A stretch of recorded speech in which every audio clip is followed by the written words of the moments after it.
Hello my sweet friends, welcome back. We have a mic today. Kind of crazy, kind of fun. I just thought this could be helpful for some of our sit down videos. This will hopefully help kind of get rid of any exterior noises that are happening around me. Often when I'm filming sit down videos like this, especially in this room, I often have to stop speaking and kind of like wait when there's some sort of noise going on outside because otherwise you guys can hear it. But I'm hoping with this mic, you guys won't be able to hear all of those extra noises going on and I don't need to like pause every 5 minutes. And I feel like it also just allows me to speak at my normal talking volume. I don't feel like I have to like project my voice as much, and it just makes me feel like I'm talking a bit more normally, which is what I really like. And it also makes me feel like I'm on a talk show. Is it necessary? Maybe not. Is it fun? I think so. But let me know if you guys like it. Let me know if you hate it. I'm open to feedback. Please be nice though. I'm sensitive. I also am sitting on a chair today. Crazy stuff going on today's video. I know. I had this chair in here for some other reason, and then I was kind of like, wait, it would be so nice to actually sit on a chair rather than sit on the floor because my legs always go dead when I sit on the floor. So again, not sure how I feel about it. I feel like there's just like a lot going on. So we'll see. We're just experimenting today apparently. Anyway, long intro. My apologies. We are here to talk about the books that I read in February. I read 13 books, and out of the 6 books that I put on my monthly TBR, I read 5, which I'm really happy about. And honestly, I have actually started the 6th book, which is Anxious People by Frederick Bachman. I think if I had 1 or 2 extra days in the month, I would have been able to finish this book, but I didn't quite finish it, so therefore I can't talk about it in this video, but you guys will see it in my next reading wrap up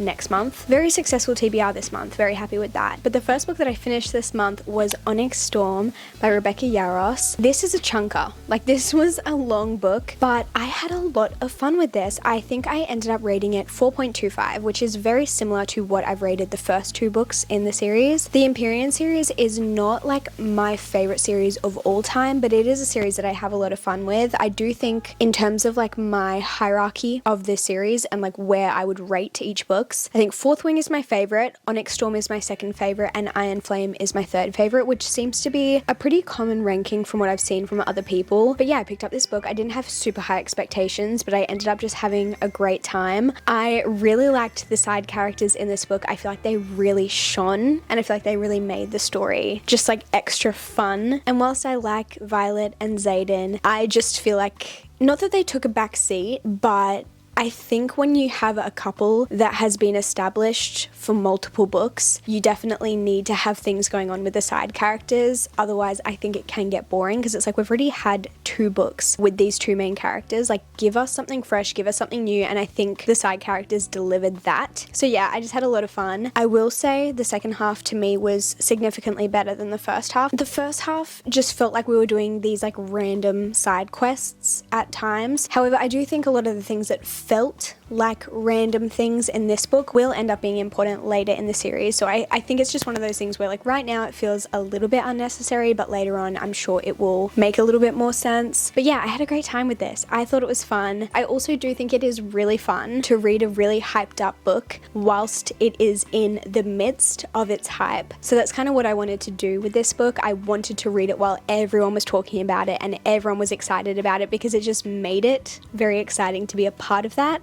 So did that make me enjoy it more? Maybe, because it did mean that I got to talk to a bunch of friends who were also reading it at the same time, which always makes the reading experience a little bit more fun. And also everyone was posting the funniest videos on TikTok about this book, which I was dying over. So I think that also made it just a little bit more fun. This was a great time. If you haven't read the Empyrean series, I do think it's worth the read. It can feel like a slog at times, I think, especially in the second book, but I think it's fun. And I think if you haven't read a lot of fantasy before, it's a really great way to get into the genre. So if for some reason you've been living under a rock and you haven't heard about this series, I definitely recommend it. The next book that I picked up this month was Beg, Borrow or Steal by Sarah Adams. I was super excited for this book to come out because this is the 3rd book in the When in Rome series by Sarah Adams, which is my favorite series that she has written. I loved the first book, I enjoyed the second book, and I had a lot of fun with this one too. Each book in the series follows a sibling of this specific family that lives in this small town called Rome in Kentucky, and they are just like a very very well-known, kind of like foundational family in this small town where everyone knows everyone and everyone's in each other's business. Everyone likes to gossip about each other and just like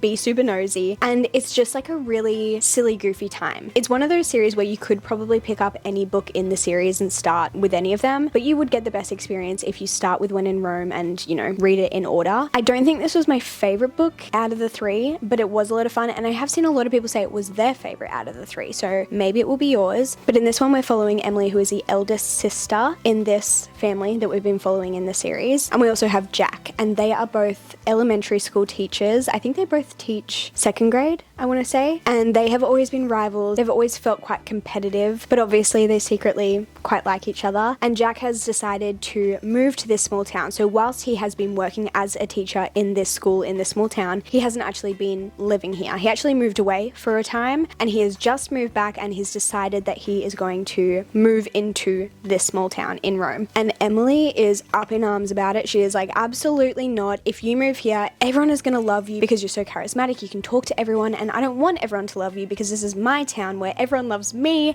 and I just kind of want to keep this town all to myself. So she is really unhappy about it, and there's a lot of kind of like rivalry between the two of them. There is a lot of like, I guess like pranking, you could say. It kind of reminded me a little bit of You Deserve Each Other by Sarah Hogle, which was a really fun time. Very different premise, but a similar kind of dynamic between the two main characters, I would say. And it's just a fun rom-com. It still has some depth to it, which is good. I do wish we had a little bit more depth because there were some things that were touched on that I wish had gone like a little bit deeper, or like we'd had a bit more discussion about, because it was almost like, oh, here's this really deep topic that we're not going to get into. We're just going to brush over it. So I do wish we had a little bit more, but it was really good. I think I gave this one 4 stars. It was a great time. Then I picked up Mysteries of Thorn Manor by Margaret Rogerson. This is a little novella that follows Sorcery of Thorns, which is a YA fantasy standalone. I guess it's not technically a standalone because this exists, but you can obviously read it as a standalone, and this is just like a, if you really liked the characters and you just want a little mini extra story, you can read this, which I did. I loved Sorcery of Thorns. I rated it 4.5 stars. If you haven't read it, please go read it. It's so good. It's a bit of like a gothic kind of story. It's very mystical, very whimsical. It has magical books in it and like magical libraries, and the books are kind of partly alive. It's really, really good. But anyway, I've been meaning to pick up this little short story, like novella situation for a while, and I finally picked it up, and it was just so much fun. I loved getting to see a little bit more of our characters, and also in this story, the house that they live in, or like the manor, or whatever it's called, is kind of alive as well, like enchanted, whatever you want to call it, and the house is not happy with the romance that is going on between our two characters, and so they're trying to figure out why the house is unhappy with them and how they can kind of rectify the situation. And it's just, again, like a fun, silly, goofy time. I just really enjoyed my reading experience with this one. I gave it 3 stars because I don't usually rate novellas super highly because there's like not enough of it for me to like be obsessed, you know, but I definitely think it's worth the read if you loved Sorcery of Thorns. Then I picked up The Enemy by Sarah Adams. 2 Sarah Adams books in 1 month. Kind of crazy. This is the second book in her Charleston series. It is only 2 books, so it's very short and sweet, but I will say that I think this little series that she has written is probably my least favorite out of the books that I've read by her. They're okay, they're fine. They just don't compare to the When in Rome series or the Cheat Sheet series, but I'm glad I read it. I gave it 2.5 because I just didn't have the best time. Like, I was just kind of like, meh. I think they fell in love way too quickly. It was just like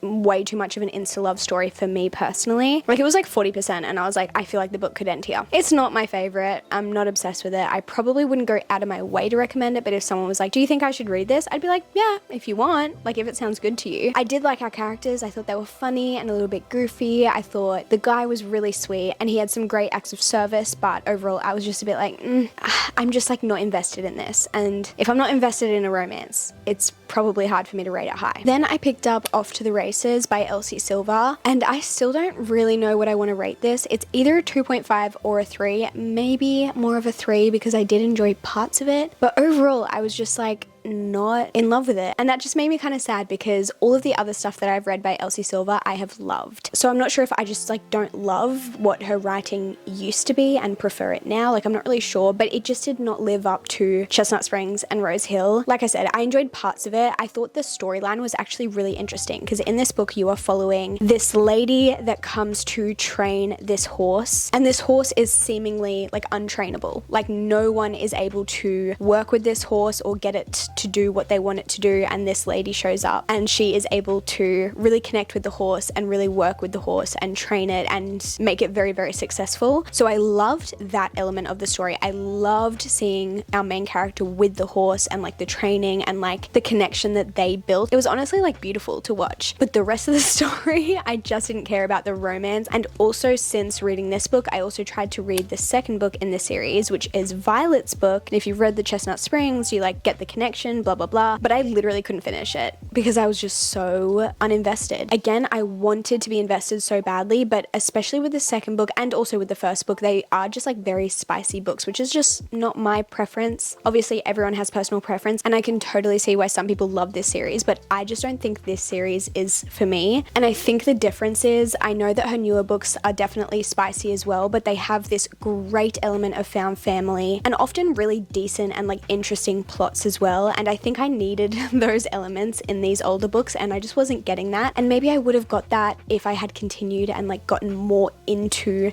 the series and got more connected to, you know, like the characters, the side characters, built that found family. But I will say it is a compliment to Elsie Silver, I believe, that I don't love her old stuff, but I do love her new stuff, because it kind of just shows the improvement of her writing, at least to me as a reader. So again, I still love her books, I love her characters, I'm still going to read her newer releases, but I've decided that I'm just like not going to continue with this other series because I just don't think it's for me, and that's okay. I just think there are other books out there that I would rather read. Next, I read the 3 Skyward novellas. They are called Sunreach, Redawn, and Evershore. So for me, the reading order that I am following is that I have read Skyward, which is book 1, Starsight, which is book 2. Then I read the 3 novellas, except I did not read the epilogue in Evershore because for some reason people said not to read that until after you read the 3rd book. So that's what I'm doing. I'm just following the reading order that I found online, honestly. So then I'm going to go read Cytonic, then I'll read the epilogue, and then I'll go and read Defiant. I think that's the reading order that I'm going to go with. But this month I read the 3 novellas, which you can actually read all together in a bind up called Skyward Flight, which I would recommend. I got it on my Kindle so I could get all of the 3 books at once, I guess. And in each novella, you are following a different side character. So you're in that side character's head and you are seeing what they're getting up to. Also, if you don't know, Skyward is a YA sci-fi series, and the main books in the series follow our main character Spencer, aka Spin, who has dreamt her entire life of being a fighter pilot because her dad was a fighter pilot and she wants to be just like him. However, there was a situation with her father which made the government basically not like him, and therefore the government doesn't really like Spencer either because of her father, and so they do not want Spencer to be a fighter pilot because they're worried that the situation that happened with her dad may then happen to her, and it's like this whole thing, but she doesn't care. She wants to be a fighter pilot, so she is doing whatever she can to make her dream come true. So that is what you're kind of following in the first book, and it is a really fun series because we have a lot of side characters. I would say it's great found family. There's a lot of action, there's a little bit of romance, and there's some really like funny moments too, which I really enjoy. And I think just like the sci-fi element of it makes it really, really interesting because there's so many different types of creatures and other things going on, and it's just, yeah, it's fascinating. I think Brandon Sanderson creates the most incredible worlds, and again, this is not a magic system because it's not fantasy, but like the way in which the society works and the way he has like built the world to exist and interact with the other planets and all of the different things, like it is fascinating. So I really, really recommend it. I'm not like the biggest sci-fi reader in the world, but I don't think you need to be to read this series. Like I think it's very digestible. So anyway, it was really interesting to read the novellas. Obviously I can't really talk about what happens in them because it directly links to the previous books in the series, but I did think it was really interesting getting to see inside the minds of some of these side characters because I didn't realize how prominent some of these side characters would be. But the fact that they've gotten their own novella, I'm assuming they're going to be quite big components in the rest of the series. So I'm very intrigued to see how the story continues. But yeah, I ended up rating each novella 3 stars because they were all good. But again, I don't really rate novellas super highly. But it was a great time. I do think my only thing is I kind of wish I'd split up the novellas a little bit, like kind of read other books in between, because I kind of just read the novellas back to back and it felt like a bit of a slog. Like it just kind of felt like I was reading one really long book. And I think if I'd split it up a little bit more, and kind of read some like palette cleansers in between, maybe I wouldn't feel like that. So do with that what you will. The next book that I picked up, I think is my favorite book from February, not including rereads, which I'll talk about in a sec. But in terms of like new reads, this is my favorite from the month, and that is The Dead Romantics by Ashley Poston. I rated this 4.5 stars. It wasn't quite a 5-star read for me, but it was so close. Oh my gosh, this was just such a fun read, and I'm so sorry that I ever doubted you, Ashley Poston. Like, this book, I was really unsure about this before I picked it up. Like, the premise of it and just what I'd heard about it, I just wasn't sure if this book was going to be for me. Like, it just sounded a little bit odd, which again, I know I shouldn't have doubted you, Miss Ashley. I was obsessed with The 7 Year Slip. I was obsessed with a novel love story, so I don't know why I thought I wouldn't enjoy this. It was so much better than I thought it was going to be. If you don't know what this story is about, if you haven't heard about this one, it is a little bit complicated, so I am going to summarize this a little bit. There's a lot more to the story than what I'm going to tell you, but I'm just going to kind of tell you the short version of it. In this book, we are following Florence Day. She lives in New York City and she is a writer. She writes romance books, but she has decided that she does not believe in love anymore. She does not believe in happily ever afters. And in the beginning of this book, we find out that Florence is really struggling to write the book that she has a deadline for. And she has decided that she does not want to write a happy ending to this story. So she turns up to this meeting with her editor. She has just been given a brand new editor who happens to be very handsome, just a side note. But she turns up to this meeting and she says, number one, please give me an extension to this deadline. And he says, no. And she says, also number two, I don't want to write a happy ending. And he says, this is a romance book. You have to write a happy ending. So she ends up leaving that meeting very disappointed, very sad. And very quickly after that meeting, she finds out she needs to fly home immediately to be with her family. So she flies home to her small town, and lo and behold, who turns up in her small town but her handsome editor? Well, it actually isn't really like properly her editor, it's his ghost. Because another detail that I forgot to mention is that Florence Day can see dead people. It's just like a little thing that she's had her whole life. She can talk to dead people, see dead people, and she believes it's because they come to her to kind of like deal with unfinished business and get her to help them to finish that business and move on to the other side. So now her editor has shown up and she is like, what on earth are you doing here? And that's kind of where the story begins. Again, like I said, there's a lot more to the story than that. There are reasons why she flew home. There are reasons why her editor is there with her, but you figure it out along the way. I just love the way that Ashley Poston writes. I love the way that she creates these kind of interesting storylines that are a little bit odd, but they just work and they have so much depth to them, and the characters always have so much character development over the story. So if you haven't read this book, I know that a lot of you probably have by this point. Like, I feel like the last person in the world to read this, but if you haven't read it, I would really recommend it, even if the synopsis sounds a little bit odd, because it sounded really odd to me. I was like, how on earth are you going to have a romance with a ghost? It works out. It honestly did end up being a little bit predictable in the end, and I kind of like guessed what was going to happen and guessed kind of how it was all going to work out. It's a really good balance between a bit sad but also feel good. I don't know how she did both, but she did, so I really enjoyed my reading experience of this one, and that has just made me even more excited about her new release coming later this year, because I'm like, at this point she is 3 for 3. I've loved everything that I've read by Ashley Poston, so I can't wait to read something new from her this year. I also picked up Funny Feelings by Tara DeWitt, not exactly sure. I know she's written quite a few and a lot of people really like her. I gave this 3 stars. I thought it was good, but nothing special. I did have fun, but it just doesn't really feel like anything to write home about to me. It is a fun setup. If you don't know what this one is about, we are following our main character who is a comedian, and she has a manager, Maya, who used to be a comedian, but now he is a single dad and he manages Farley, and they have just a really interesting relationship. They're like kind of friends, but you can tell that they have chemistry, but they also don't want to interfere with their work relationship, I guess. But because of a specific reason, they end up having to fake date.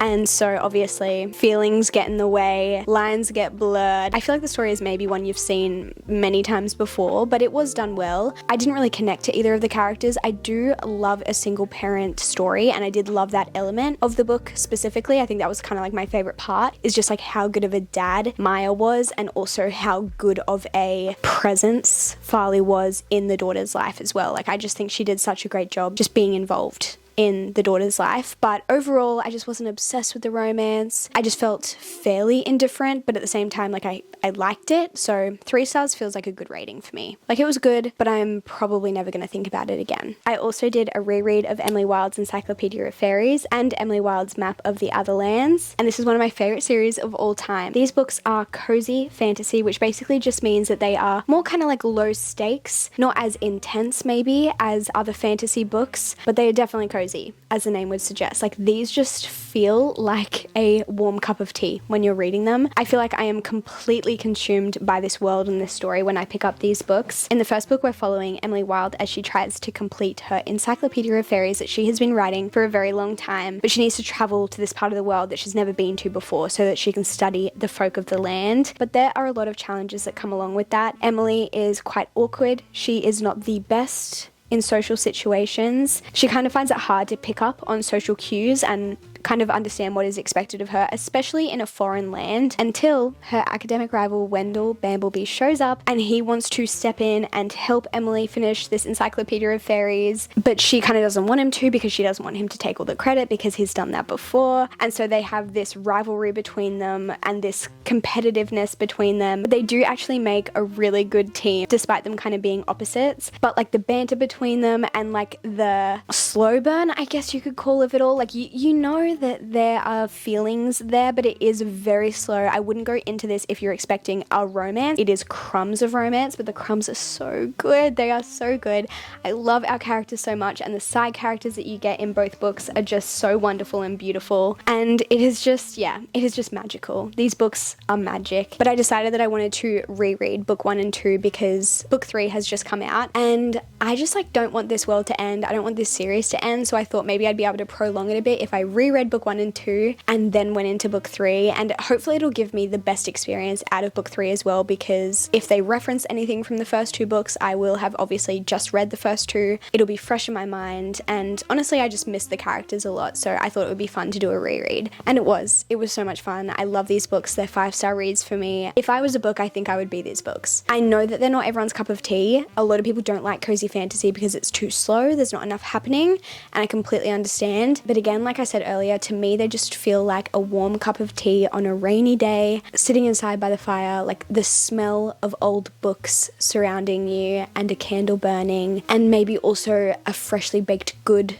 straight out of the oven. Like that is what these books feel like to me, whilst also just being a little bit goofy and a little bit silly. So it's just the perfect combination to me. I know it's not for everyone, but these books are definitely for me. And the last book that I have to talk about is Intermezzo by Sally Rooney. I don't even know like how to talk about this book because I don't even know exactly what my feelings are. This was our book club pick for February, so I read it with 3 of my best friends, and we have had book club and we have discussed it, and it was such an interesting discussion. I do think this book is kind of a bit of a slog if you are not obsessed with Sally Rooney writing. It is quite long, especially compared to her other books, and if you don't know what this one is about, we are following 2 brothers who have a 10-year age gap, and they have recently lost their father, so they are grieving, but they are just very different people, so you see the way that they grieve and the way that they handle the situation is very different. We have the older brother Peter, who is a lawyer, and he seemingly looks like he has his whole life together, but inside he is absolutely falling apart. He is very sad. He is just not coping for a lot of different reasons, but again, on the outside he looks like he's got it all figured out. And then we have Ivan, who is the younger brother, so he is 23, and he is an incredible chess player, but he has always felt like an outcast. He has always felt like he doesn't fit in. He also feels like he can never seem to kind of reach other people's expectations for him because his parents and his older brother kind of just want him to have a normal job and just like have a normal life that is stable. But for him, he kind of works little random jobs so that he can continue to play chess and just like live a life that he is very comfortable living. And he was also very close to their father. So again, you are watching them deal with grieving, but I feel like the main part of the story is really the dynamic between the 2 brothers and the relationship between these 2 siblings who both seem to resent the other brother while still loving them quite deeply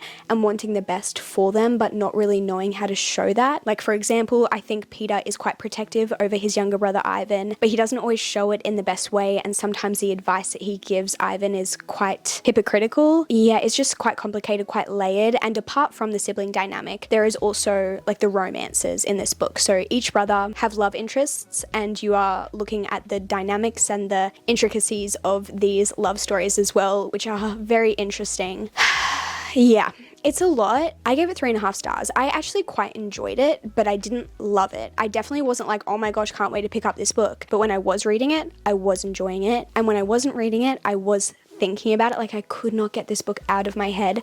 I needed to know how it was going to finish and how everything was going to be resolved. Unfortunately, I didn't find the ending extremely satisfactory, at least just like for me personally, but again, I do think that's like a personal preference thing. I thought one of the storylines was very satisfying and I was very happy with how it ended, and the other one I was just like, what on earth? This just feels like you didn't want to decide on an ending, so you just said, let's just do both, and if you know, you know. But that was just not what I personally wanted, and I don't understand how that would work in the long run. But again, maybe that's the point, that you're kind of supposed to keep thinking about it and not be satisfied by it. I also will say that I definitely preferred Ivan as a character, like as a whole, but also just like I enjoyed reading his chapters a lot more than I enjoyed reading Peter's. Peter was just not my favorite character, but again, I think each person who reads this would probably relate more to one of the characters than the other, and would probably enjoy, you know, certain parts of the story more than the other. But overall, I'm actually really glad that I read it. I thought it led to some really interesting discussions in our book club, and it made me think a lot, which I do like a book that makes me think. So I'd recommend it, but again, it was a bit of a slog to get through, I'm not gonna lie. It felt like a long book. It honestly is one of those books where I feel like I could talk about it for an hour. Like I could do a whole video just discussing Intermezzo, because there's so much to talk about, and I feel like a wrap up doesn't really do it justice, but